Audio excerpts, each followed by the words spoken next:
Hi. Okay, so I got my packet from the Knitting Guild Association on the 30th of March. And that's when I started my work.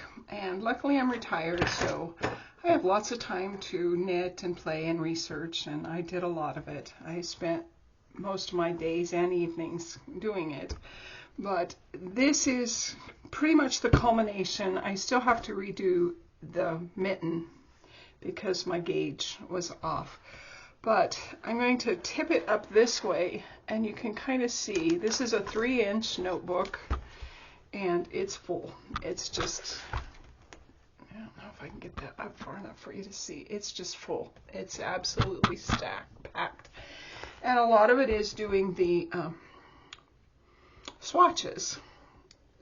So when you open it, you have a letter to your committee thanking them and telling them a little bit about yourself and how you learn to knit, how you do knit.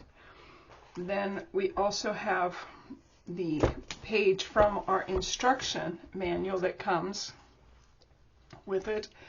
And then I bought these to separate. You have 6 sections. You have a blocking report, swatches, gauge worksheet, questions, projects, works cited. My questions are finished. I just have to go over them and print them and make sure they're just perfect. And then again, my project is my mitten.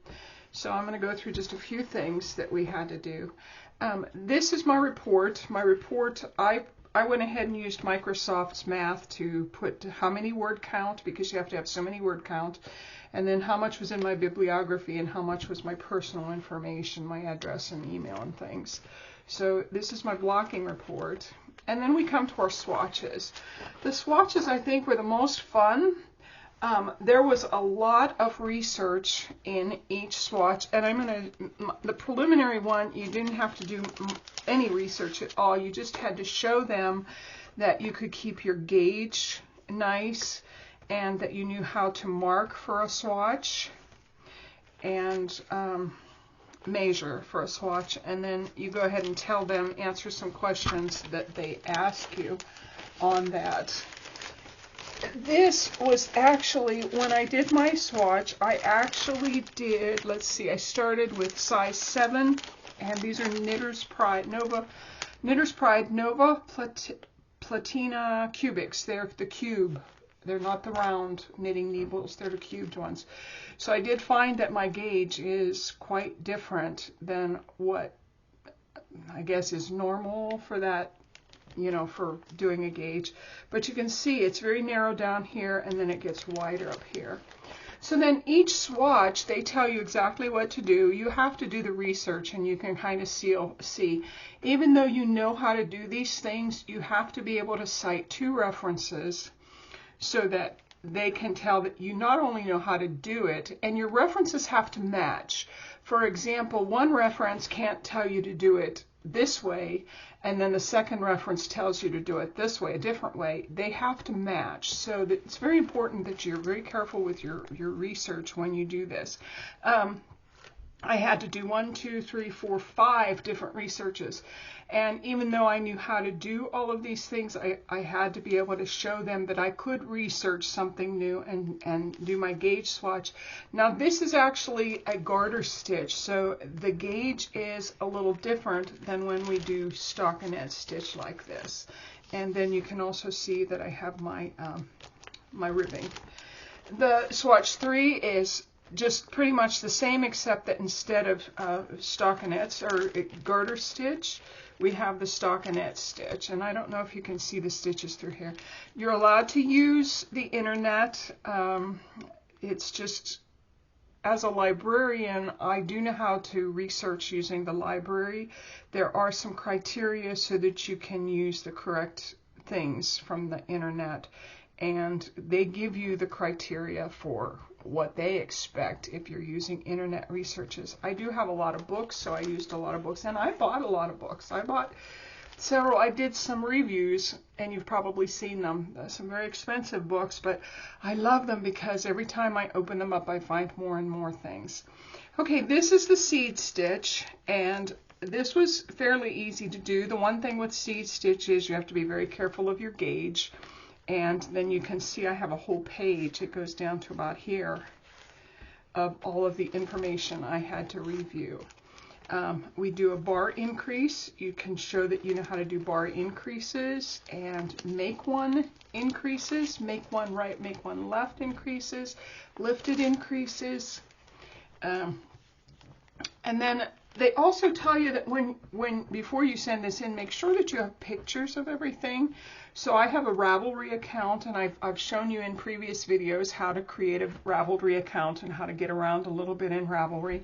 But I found the TKGA Ravelry site. I joined that, and then I put up my swatches so that if it gets lost, at least you have a record of what you've done.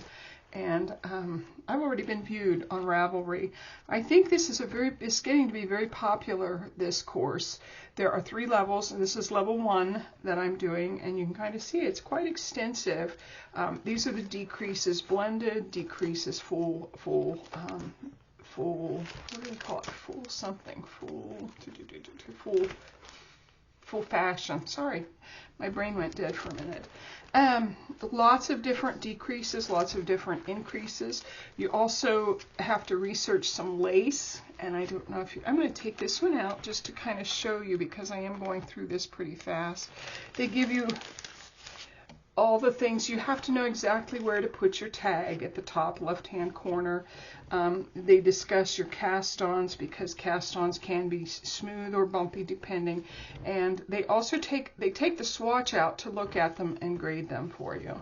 So that is something that you have to think about. Now you can see I know how to do yarn overs. I've done lots of lace socks, lots of lace shawls, so I do know how to do it. But again, you have to be able to show that you know how to research these things. And so the simple eyelet pattern, this is just a little bit different with the different increases, and that's why I took this one out. You can kind of see this is completely different than this one, even though it's the same pattern, except the stitches are different. So this is just another lace. You can't really see it, but you can put in a lot of your own notes, some things that what I've read is they really like to hear how you feel, what you think, what you've learned, and things like that. This is a cable. Let me see if I can move this out of the way so that you can kind of see it better. There you go. There's the cable. We do a single cross cable. We do 3 cables. There's another cable that we've done, the horseshoe. And then this is a pattern that we had to write for this one. And you also have to be able to make a chart. I don't have my chart in here, but I do have it finished. We did color work, and then we did some seaming, and they grade all of these things. And then you do some gauge worksheets. And then my questions. I do have my questions finished. I just don't have them printed, and my project will go back here. And then at the end, you put your works cited. I have my bibliography done. I just haven't printed it. So you can see this is quite an effort to get this book finished. If you're interested in doing it, I'm highly suggesting. It's a lot of fun, first of all, but the things that you learn about knitting, they're so invaluable. I mean, you just can't put a price on what you learn through this. And you have to join the TKGA, which is $35 for the year. And then you have to pay for the class, and you have to buy your yarn, you have to buy your materials. If you want books, you can get them from the library. You don't have to buy them. I'm a librarian, so I really like having my own books. I hope this has helped you. I hope maybe it has encouraged you to go ahead and do this class and learn more about knitting. And I think it will help. I can see already, I've been knitting for lots of years, but I can see how it has helped me tremendously with some of my knitting projects. Okay, thanks for joining me. I hope to see you back next time. Again, I'm going to remind you that I have to make another one of these for my book because my gauge was off on this one. So I'm going to make probably 3 more of these. 1 more in this gauge for my mom because it does fit. I'm going to give it to her for a Christmas present, one of her Christmas presents. but then I have to make a smaller one, which is supposed to be a child's, and I will make a match for it, but I will send one to be graded. So when we get to this, I am going to show you, I know we're working on fingerless mitts and fade walker mitts in our segment coming in May, but if you can hang on, I'm going to go ahead and when I do this one, I'm going to show you how they showed us how to do the thumb gusset as well as joining everything. Now, if you look very closely, you can see that this has gotten stretched out because I actually had to do this about 4 different times. I just kept doing it. It was messy. It was awful. And I got to the point I've tried to tighten up those stitches and I can't get them to tighten up, so I'm not going to work. My mother will love whatever I give her. God love her. She's so sweet. And there was a time this would have been good enough for me. I just kept it. I wouldn't have worried about it. It wouldn't have mattered. But after taking the class, you do learn some tips and tricks about these things.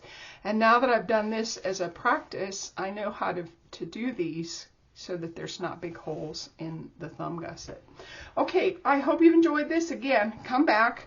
We'll do some other things with this as well as other patterns, and I hope to see you again. Bye-bye.